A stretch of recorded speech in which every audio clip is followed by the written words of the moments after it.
महाराष्ट्राचा। अधिवेशनाचा तिसरा दिवस आहे, यावेळी जयंत पाटील यांनी सरकारवर टीका केली आहे। पाहूयात। महाराष्ट्राच्या विधानसभेमध्ये आज विरोधी पक्षाच्या वतीने स्थगनचा प्रस्ताव 97च्या नियमाखाली सबमिट करण्यात आलेला होता। स्थगनच्या प्रस्तावावर चर्चा करताना तो स्थगन कसा योग्य आहे हेही सांगण्याचं काम हे भास्करराव जाधव यांनी व्यवस्थितपणाने केलं, नानाभाऊ पटोलेंनी केलं। त्यानंतर देखील स्थगन प्रस्ताव स्वीकारण्यात आला नाही, त्यामुळे निषेध म्हणून विरोधी पक्षाने बहिर्गमन केलं। त्यानंतर राज्याचे उपमुख्यमंत्री सभागृहात उभे राहून सांगितले की आमची चर्चा आजच चर्चा करायची तयारी आहे, आज किंवा उद्या। आम्ही पुन्हा आज जाऊन सांगितलं की ठीक आहे, आज तर आज चर्चा, सत्तारूढ पक्षाची चर्चा करायची तयारी आहे, विरोधी पक्षाची चर्चा करायची तयारी आहे। महाराष्ट्रामध्ये शेतकऱ्यांचं सगळं आभाळच फाटल्याची परिस्थिती महाराष्ट्रभर झालेली आहे। महाराष्ट्रात शेतकरी प्रचंड संकटात आहे। दिलेले जाहीर केलेल्या रक्कम सरकार द्यायला तयार नाही। शेतकरी कोणत्याही परिस्थितीमध्ये आता सरकारच्या कोणत्याही आश्वासनावर विश्वास ठेवायला तयार नाही, अशी महाराष्ट्राची परिस्थिती आहे। त्यात मागच्या 3 महिन्यात झालेल्या आत्महत्येचं संख्या देखील सभागृहात सांगितली। न भूतो न भविष्यती असं आत्महत्याचं महाराष्ट्रात प्रमाण वाढलेलं आहे। त्यामुळे सगळे चर्चा बाजूला ठेवून शेतकऱ्यांची चर्चा, शेतकऱ्यांच्या प्रश्नांची चर्चा करावी ही आमची विरोधी पक्षाची मागणी होती। आम्ही बाहेर गेल्यावर सत्तारूढ पक्षाच्या वतीने उपमुख्यमंत्र्यांनी सोपस्कार म्हणून सांगितलं आमची चर्चा करायची तयारी आहे। त्यावर राज्याच्या विधानसभेचे अध्यक्षांनी सांगितलं की नियम धरून मी चर्चा करेन।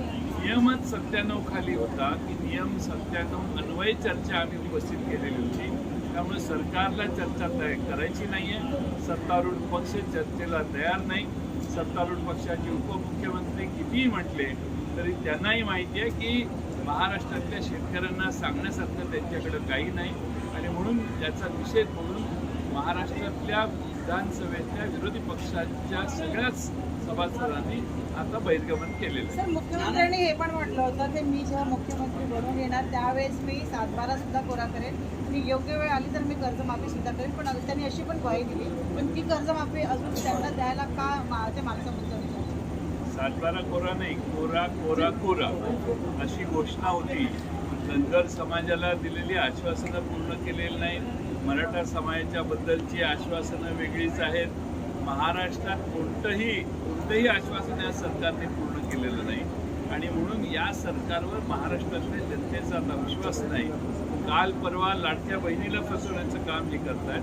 काल परवा पुरवणी मागण्या केल्यावर आता 1,03,000 कोटी रुपये सरकारने जाहीर केलेले आहेत, जे सरकारच्या खिशात नाही आहेत। सरकारला माहिती आहे की येणार नाही, तरीही त्यांच्या येणाऱ्या पैशाच्या पलीकडे जाऊन 1,03,000 कोटी रुपयाचे पुरवणी मागण्या आणि महसुली तूट अशी एकत्रित जाहीर केलेली आहे। सरकारचं आर्थिकदृष्ट्या संकट फार मोठं तयार झालेलं आहे, तरी देखील सरकारचा शक्तीपीठ नावाचा जो रस्ता आहे तो करण्याचा आग्रह काय आहे हे महाराष्ट्राला कळतंय। 1,00,000 कोटी रुपयाचा रस्ता त्यांना करायचा आहे, का करायचा आहे ते आता महाराष्ट्रातल्या जनतेलाही लक्षात येते। लाभधारक त्याचे कोण आहेत हेही महाराष्ट्राला कळलेलं आहे, आणि म्हणून जो जनतेने मागितलेला रस्ता नाही त्यासाठी आज महाराष्ट्राचं सरकार आग्रहानं आम्ही तो रस्ता करणारच सांगतंय। जेवढ्या जोरात रस्ता करणार ही भूमिका मांडताय तेवढ्या जोरात महाराष्ट्रातल्या शेतकऱ्याला दिलासा देण्यासाठी त्याची कर्जमाफी द्या, एवढीच आमची साधी मागणी आहे, आणि ती सरकार दुर्लक्षित करतंय। आज राजू शेट्टी आमचे शक्तीपीठाच्या विरोधी, बंटी पाटील, सतेज पाटील शक्तीपीठाच्या विरोधी, संपूर्ण नांदेड आणि सगळ्या परिसरात त्या जिथून शक्तीपीठ मार्ग जातोय तिथं सगळे शेतकरी आज सरकारला या रस्त्यासाठी विरोध करतायत। एखाद्याने अर्ज केला, मागणी केली आणि मग रस्ता केला तर समजू शकतो, इथं सरकारला शेतकरी सांगतायत नको बाबा तुमचा रस्ता।